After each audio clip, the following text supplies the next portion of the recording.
Welcome back mga ka-boxing update po tayo pero bago ang lahat kung gusto nyo ng mga balita sa larangan ng bugbugan at basagan sa ibabaw ng ring.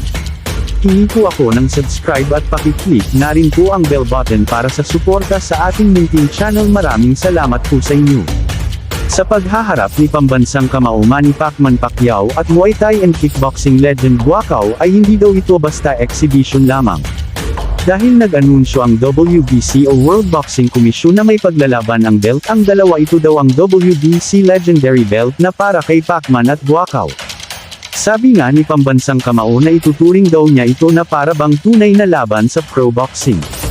Kung ano daw ang ginagawa niyang training noon ay ganun din ang gagawin sa paparating niyang laban.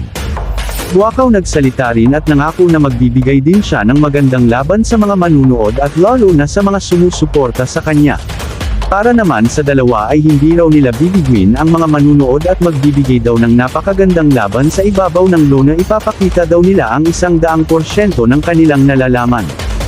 Floyd Money Mayweather sinabing nagagalingan naman daw siya kay Naoya Inoue pero hindi pa daw ito sapat para ma-impress ito. Dahil noong naglaban daw si Inoue at Donaire nahirapan pa daw ito sa kabila ng katandaan ni Nonito, nakuha pa daw itong nahirapan sa una nilang pagtutuos. Dahil kung talagang malakas daw si Inoue ay dapat pinatulog si Nonito Donaire at hindi na pinaabot hanggang sukdulang 12 rounds.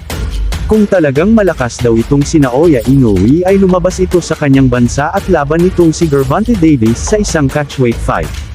At para makita na kung gaano talaga kalakas ang pinagmamalaki ng bansang Japan at tandaan daw na talo nga daw ni Inoue ang kababayan niyang si Stephen Fulton. Pero wala raw knockout punch itong si Fulton kaya parang hindi kumbinsido si 5-division world champion Manny Mayweather.